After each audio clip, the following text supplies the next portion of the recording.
Ya, berikut ini uji regresi logistik biner dengan SPSS lengkap dengan penjelasan dan cara membacanya. Di mana regresi logistik terdiri dari dua bagian, yaitu regresi logistik biner dan satu lagi regresi logistik multinomial. Regresi logistik biner digunakan ketika hanya ada dua kemungkinan variabel dependen, misalnya membeli, tidak membeli, sukses atau gagal, ya atau tidak, sehat atau sakit. Sementara untuk regresi logistik multinomial digunakan ketika variabel dependen terdapat lebih dari dua kategori, misalnya tidak, kurang, sedang, baik. Pada pembahasan kali ini yang kita bahas adalah regresi biner, di mana pada video sebelumnya sudah kita bahas regresi multinomial. Di sini kita akan jelaskan bagian-bagian mana yang perlu untuk dimasukkan dalam regresi biner. Yang pertama yaitu menguji kelayakan model regresi, di mana di sini kita tampilkan hipotesisnya, yaitu H0 itu model sesuai dengan data, kemudian H1-nya model tidak sesuai dengan data. Nilai kritisnya H0 ditolak jika nilai signifikannya lebih kecil daripada 0,05. Kemudian pengujian secara overall atau secara keseluruhan, H0-nya tidak ada pengaruh variabel independen secara simultan terhadap variabel dependen. H1-nya ada pengaruh paling sedikit satu variabel independen terhadap variabel dependen. Nilai kritisnya H0 ditolak jika X hitung lebih besar daripada X tabel atau nilai signifikannya itu lebih kecil daripada 0,05. Selanjutnya untuk bagian ketiga yang kita bahas yaitu uji parsial atau uji secara sendiri-sendiri. H0-nya konstanta atau koefisien regresi tidak signifikan, H1-nya konstanta atau koefisien regresi signifikan. Kemudian yang keempat itu, kemudian yang kelima, keenam untuk pengujian regresi biner. Selanjutnya di sini kami sudah sediakan data sebanyak 100 responden, di mana di sini kita ada pembagian untuk jenis kelamin, di mana kategorinya 0 itu perempuan, 1 itu laki-laki. Kemudian sudah dibagi ke dalam 100 responden tersebut. Kemudian kategori yang kedua itu variabel independennya usia, 0 itu di bawah 36, 1 itu antara 36 sampai 45, 2 itu lebih besar daripada 45. Kemudian yaitu variabel dependennya yang kita akan mencari bagaimana pengaruhnya terhadap siap siaga bencana, 0 itu tidak siap, 1 itu siap, dimana sudah dijawab oleh 100 responden. Selanjutnya kita akan melakukan analisis terhadap regresi logistik binarnya dengan menggunakan software SPSS. Kita akan buka softwarenya, di mana yang kita lihat di sini bagaimana pengaruh independen yaitu usia dan jenis kelamin terhadap variabel dependen untuk sikap siaga bencana. Selanjutnya kita pindahkan datanya ke software SPSS.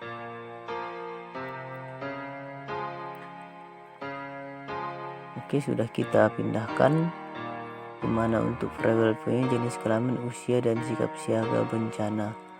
Yang pertama tadi yaitu jenis kelamin.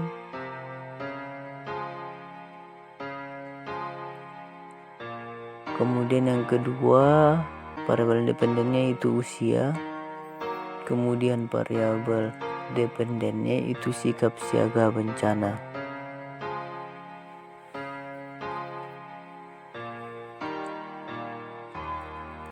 Oke, kita pilih analyze. Tunggu sebentar, kita rapikan dikit.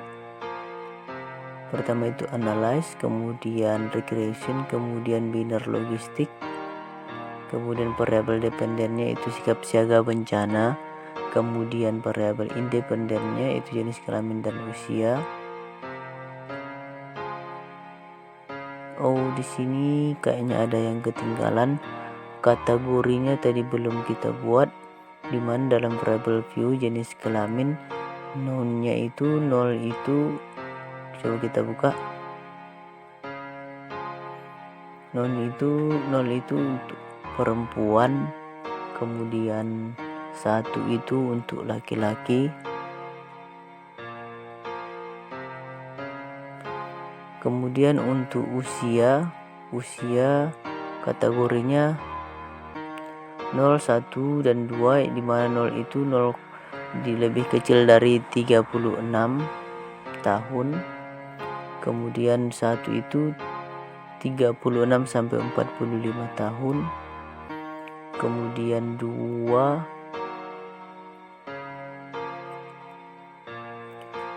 2 itu lebih besar daripada 45 tahun. Selanjutnya untuk kategori non untuk dependennya, di mana 0 itu tidak siap. Kemudian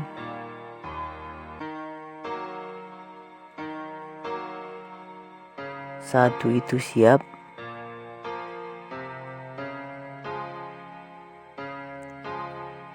Oke, sudah kita berkategorinya. Selanjutnya analyze, kita ulangi lagi. Regression, kemudian regresi logistik, kemudian dependensi kesiaga bencana. Independennya itu jenis kelamin dan usia, kita pilih shape, kita pilih probability, kemudian group member, kemudian optionnya itu klasifikasi plot, kemudian untuk hostbarnya selanjutnya kita klik continue dan oke. Di sini sudah muncul hasilnya.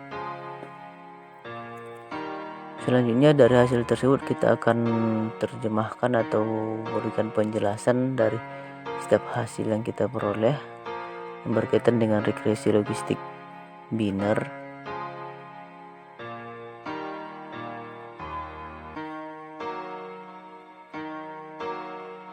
Yang pertama tadi yaitu menguji kelayakan dari model tersebut, di mana tadi kita sudah buat hipotesis daerah kritis. Selanjutnya kita lihat hasilnya terhadap nilai kritis, di mana untuk melihat kelayakan dari model kita lihat yaitu Hosmer and Lesow test, di mana nilai signifikannya yaitu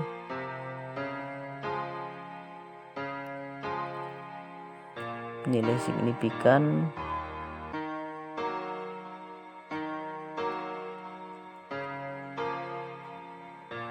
0,604.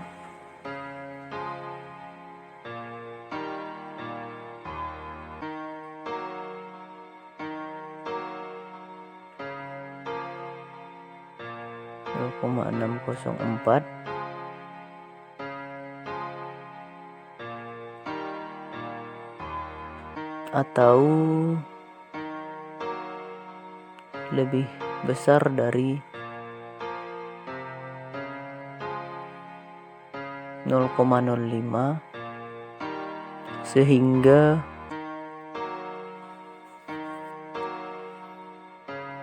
H0-nya diterima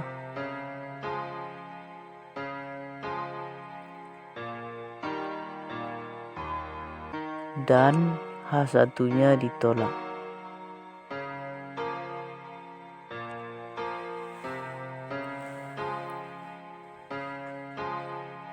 Dengan kesimpulan, model sesuai dengan data.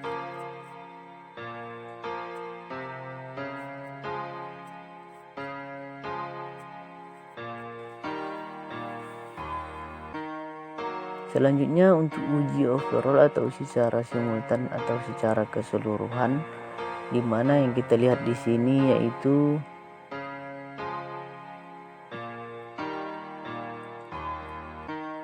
omnibus test of model coefficient, di mana kita lihat itu modelnya nilai signifikannya 0,00 atau lebih kecil dari 0,05 sehingga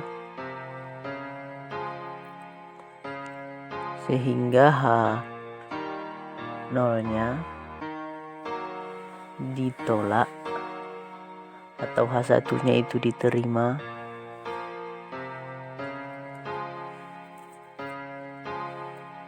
Kesimpulan, kesimpulan yang kita peroleh berarti H1 yang kita terima ada pengaruh paling sedikit satu variabel dependen terhadap satu variabel independen, maksudnya terhadap variabel dependen paling sedikit salah satu, misalnya usia atau jenis kelamin, atau bisa kedua-duanya yaitu jenis kelamin dan usia mempengaruhi sikap siaga bencana. Oke, kita peroleh hasilnya.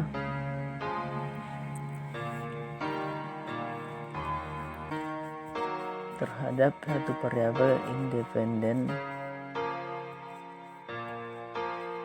terhadap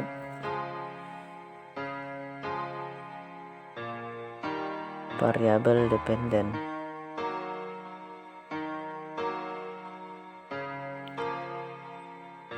Oke, kemudian yang selanjutnya uji secara parsial, di mana tadi hipotesisnya kita sudah buat, kemudian daerah kritisnya juga sudah kita tentukan. Dimana yang kita lihat di sini dari hasil SPSS tersebut yaitu variabel in the equation, dimana jenis kelamin nilai signifikannya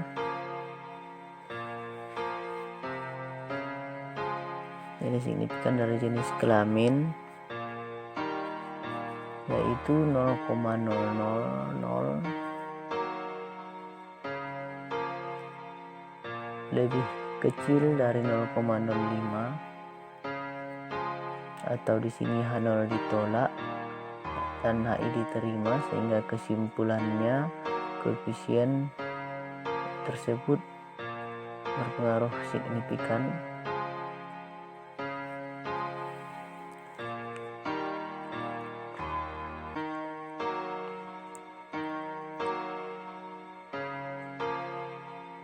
Hasilnya, kesimpulannya di sini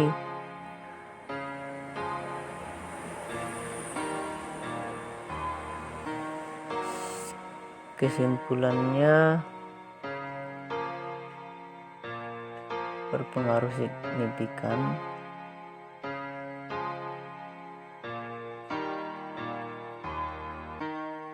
Kemudian untuk usia kita peroleh nilai signifikannya yaitu 0,884,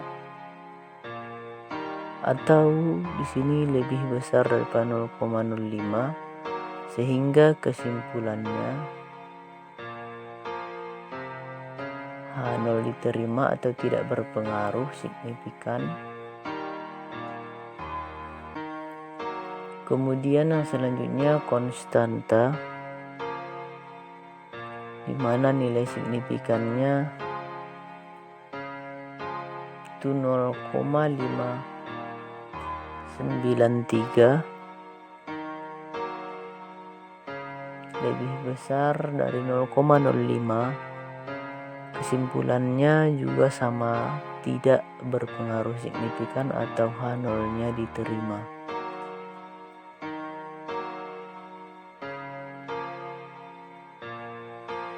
Selanjutnya yaitu koefisien determinasi, di mana dalam regresi ini sering kita bahas, di mana kita perlu lihat dari hasil biner tersebut pada model summary ada dua bagian yaitu Cox and R square, kemudian Nagel-Karker square, di mana kita ambil itu paling besar yaitu Nagel-Karker R square,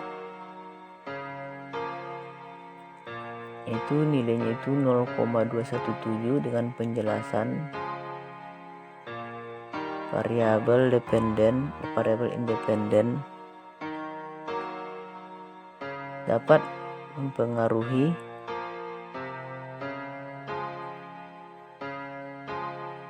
di sini salah, maksudnya variabel independen mampu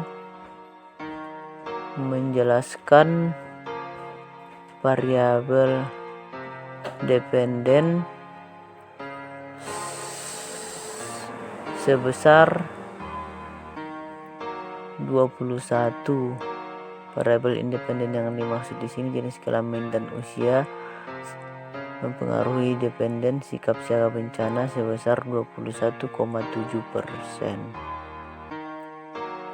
Berarti sisanya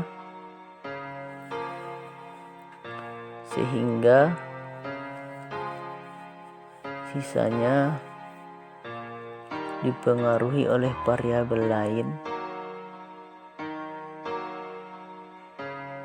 sebesar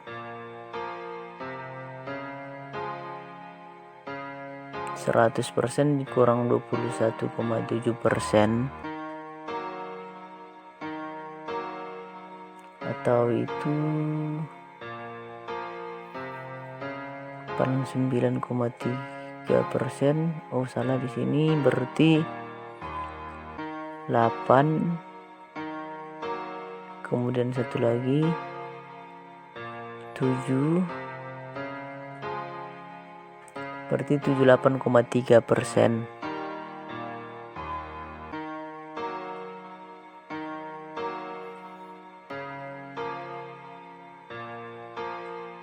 Kemudian selanjutnya mengenai klasifikasi tabel, di mana dalam penjelasan multinomial juga sudah dibuat seperti ini, yaitu mengenai prediksi dari observasi hasil dari Y, sikap tidak siap dan sikap siap, di mana penjelasannya persentase untuk ketepatan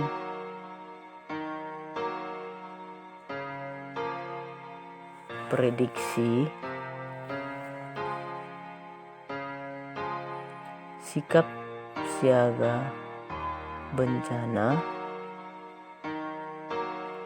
secara keseluruhan sebesar 75%. Jika prediksinya ini tepat, ini persentasenya seperti 75%, berarti sisanya tidak tepat, yaitu 25%. Untuk ketepatan ini dibagi, di mana ada tidak siap, persentase prediksi tidak siap,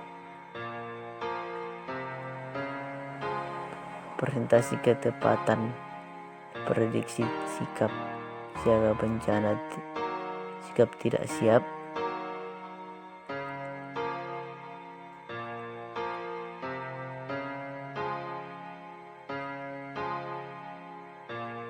sebesar 60%,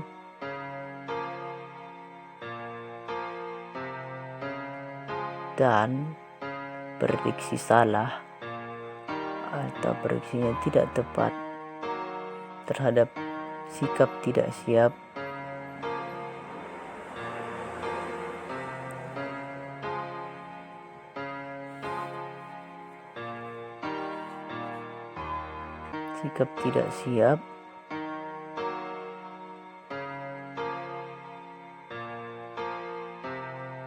berarti sisanya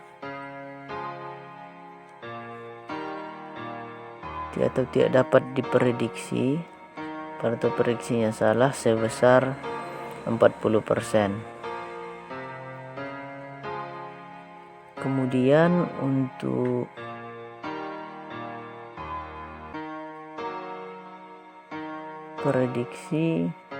persentase prediksi ketepatan sikap siap sebesar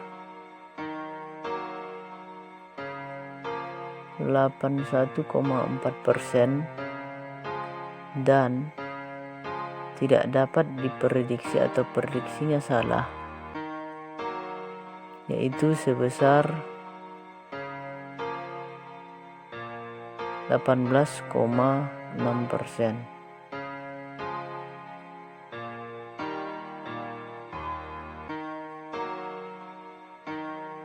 Mungkin itu penjelasan untuk klasifikasi tabel. untuk prediksi yang berkaitan dengan tidak siap dan siap. Kemudian untuk bentuk modelnya, untuk bentuk model regresi logistik binarnya, di mana kita peroleh hasil koefisiennya atau konstantanya dari variable of the equation bagian beta, yaitu 1,865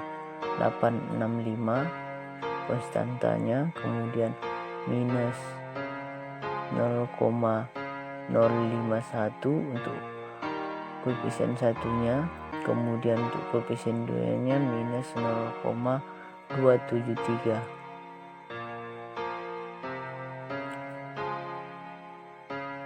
Berikut hasil atau bentuk model regresi logistik binarnya. Kemudian untuk secara keseluruhan hasil dari regresi binar tersebut, ini tadi penjelasannya, ini bagian uji kelayakan dari tersebut, kemudian uji overall atau secara keseluruhan, kemudian uji secara parsial, kemudian uji koefisien determinannya, kemudian klasifikasi tabelnya, kemudian yang terakhir itu bentuk modelnya.